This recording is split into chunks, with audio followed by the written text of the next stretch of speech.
नमस्कार, मी अमर Sawant, hash foundation Palghar जिल्हा अध्यक्ष.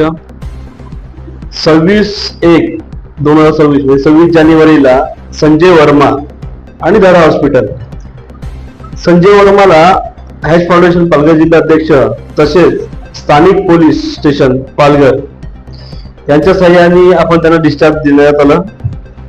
डिस्चार्ज देण्यात आलं असं काय बोलतो माहितीये का, धडा हॉस्पिटल वाल्यांनी डांबून ठेवलेलं त्यांना बिलासाठी. हा विषय मी तुम्हाला पहिले पण मांडला तुमच्यासमोर. आपण त्याची फाईट करत होतो, अजूनपर्यंत फाईट चालूच आहे त्याची. पण अत्यंत गंभीर बाब समोर आली आहे. 22/4/2026 रोजी मला नोटीस दिली, सिव्हिल सर्जन यांच्याकडून एक नोटीस आली की आपण धडा हॉस्पिटल यांना सूचना दिली की परत असं काही घडू नये. असं घडलं तर जे पण कायद्याच्या ऍक्ट मध्ये बसतंय तशी तुम्हाला कारवाई होईल, पण कधी परत असं घडू नये. सिव्हिल सर्जन मरद साहेब बोलून त्यांना मी आणि वाघमारे साहेब खूप खूप आभार. आमच्या तक्रार दिल्यानंतर तुम्ही फक्त सूचना दिली, खूप बरं वाटलं. तुमचे अधिकार आहेत ते तुम्ही अधिकार गाजवत का नाहीत? कोणाचा दबाव आहे का काय आहे ते आपण चौकशी नंतर करूच.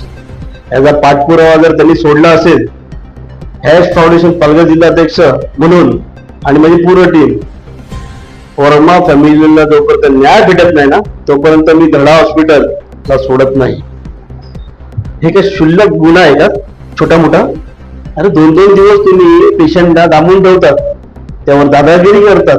सगळे एव्हिडन्स, सगळे स्टेटमेंट दिल्यानंतर पालघर जिल्ह्याचे सिव्हिल सर्जन म्हणजे त्यांच्यावरती आम्हाला खूप विश्वास होता. मलाच नाही, पालघर जिल्ह्याच्या सर्व रहिवासींना त्यांच्यावर विश्वास आहे की असा प्रकार परत घडू नये.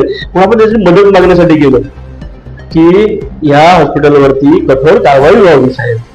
पण साहेब तुम्ही फक्त सूचना देतात ना. ते लहान बाळ आहे का, हे बाळा आता तू केलंस ना तर परत असं करू नकोस.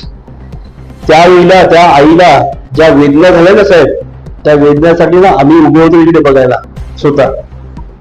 जर हीच गोष्ट तुमच्या घरात झाली असती ना, सूचना नाही त्याला टाळायला लागलं असतं त्या धडा हॉस्पिटलला. ठीक आहे, काय तुमचे पण काहीतरी नियम असतील किंवा कुठल्या राजकीय दबावामुळे तुम्ही असा निर्णय घेतला असेल, पण तुमच्या निर्णयाला सलाम. मी अमर सावंत, जोपर्यंत वर्मा फॅमिलीला, फक्त ही एक वर्मा फॅमिली समोर आली म्हणून पालघर जिल्ह्यामध्ये असे गरीब कुटुंबाला बरेच असे अन्याय घडले असतील, पण जो कुटुंब आता मी जो विषय घेतलेला आहे वर्मा फॅमिलीचा, जोपर्यंत त्यांना न्याय भेटत नाही तोपर्यंत मी काय या धडा हॉस्पिटलला सोडत नाही. कारण पण मी तुम्हाला वारंवार सांगत आलो, सिव्हिल सर्जन साहेब मरद सरांना मी नेहमी सांगत आलो, साहेब अशा प्रकारे परत पालघर जिल्ह्यामध्ये घटना घडू नये म्हणून कठोर ती कारवाई करा या खाजगी रुग्णालयावरती. ठीक आहे, नाही करतायत तुम्हाला, ठीक आहे. आता येणारं जे आंदोलन म्हणा किंवा एक काय म्हणतात ना सामान्य माणसाची फाईट कशी असते ना तुम्हाला कळेल, लवकरात लवकर कळेल. दुसरा विषय, पालघर जिल्ह्यामध्ये MGPच्या अंतर्गतामध्ये जेवढे रुग्णालय आहेत त्यांच्या पण बऱ्याच तक्रारी माझ्याकडे आलेल्या आहेत, कळलं? त्यासाठी पण लवकरात लवकर आपण सगळे विषय तुमच्या समोर मांडणार आहे. पण एवढंच बोलतोय, जोपर्यंत धडा हॉस्पिटलला टाळा लागत नाही तोपर्यंत हॅश फाउंडेशन पालघर जिल्हा अध्यक्ष म्हणून आणि एक जागरूक नागरिक म्हणून हा विषय मी जेवढा न्याय भेटत नाही तोपर्यंत खेचणार नाही, लढणार. एवढंच बोलायचं मला. जय हिंद, जय महाराष्ट्र.